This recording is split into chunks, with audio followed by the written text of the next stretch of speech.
When I was a kid, my mom and I made this deal. I was allowed to take 3 mental health rest days every semester as long as I continued to do well in school.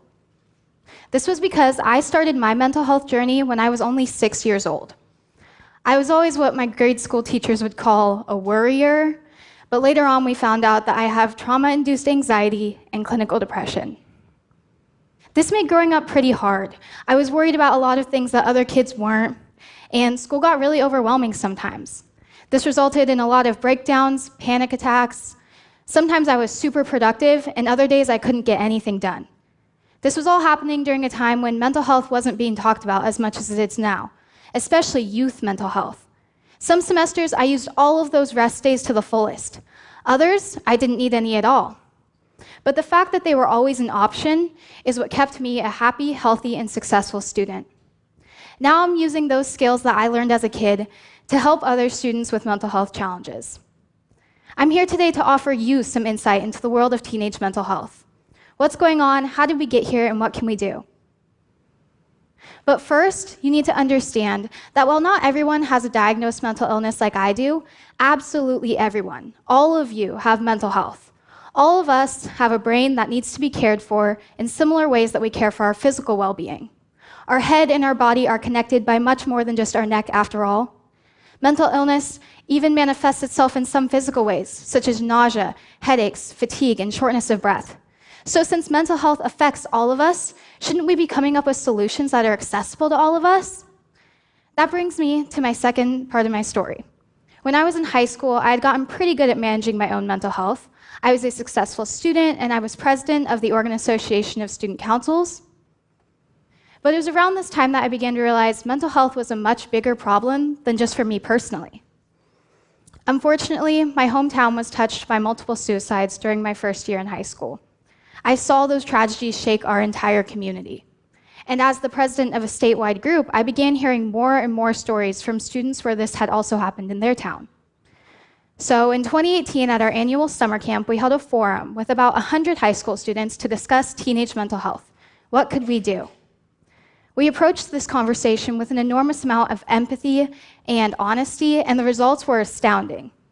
What struck me the most was that every single one of my peers had a story about a mental health crisis in their school, no matter if they were from a tiny town in Eastern Oregon or the very heart of Portland. This was happening everywhere. We even did some research, and we found out that suicide is the second leading cause of death for youth ages 10 to 24 in Oregon. The second leading cause. We knew we had to do something. So over the next few months, we made a committee called the Students for a Healthy Oregon, and we set out to end the stigma against mental health. We also wanted to prioritize mental health in schools. With the help of some lobbyists and a few mental health professionals, we put forth House Bill 2191. This bill allows students to take mental health days off from school the same way you would a physical health day. Because oftentimes that day off is the difference between feeling a whole lot better and a whole lot worse, kind of like those days my mom gave me when I was younger. So over the next few months, we lobbied and researched and campaigned for our bill, and in June of 2019, it was finally signed into law.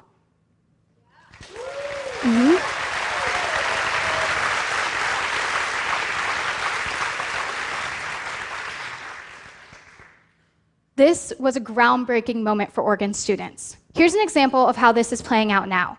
Let's say a student is having a really hard month. They're overwhelmed, overworked, they're falling behind in school, and they know they need help. Maybe they've never talked about mental health with their parents before, but now they have a law on their side to help initiate that conversation. The parent still needs to be the one to call the school and excuse the absence, so it's not like it's a free pass for the kids. But most importantly, now the school has that absence recorded as a mental health day, so they can keep track of just how many students take how many mental health days. If a student takes too many, they'll be referred to the school counselor for a check-in. This is important because we can catch students who are struggling before it's too late.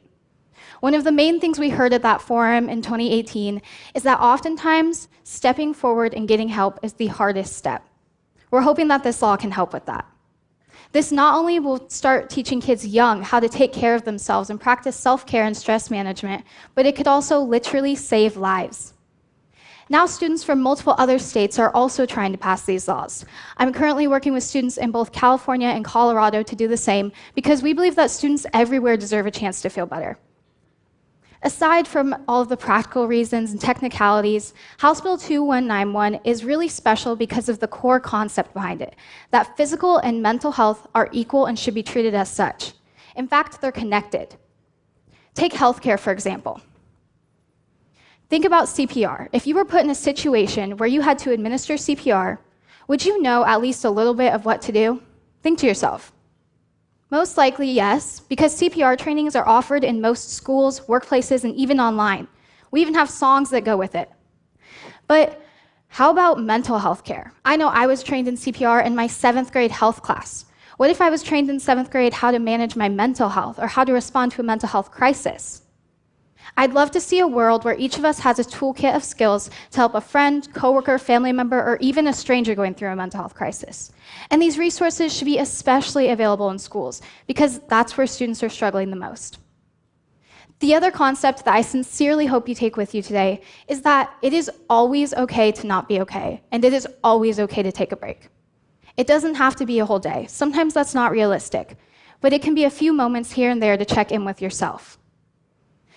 Think of life like a race, like a long-distance race. If you sprint in the very beginning, you're going to get burnt out. You may even hurt yourself from pushing too hard. But if you pace yourself, if you take it slow sometimes intentionally, and you push yourself other times, you are sure to be way more successful. So please, look after each other. Look after the kids and teens in your life, especially the ones that look like they have it all together. Mental health challenges are not going away, but as a society, we can learn how to manage them by looking after one another. And look after yourself too. As my mom would say, once in a while, take a break. Thank you.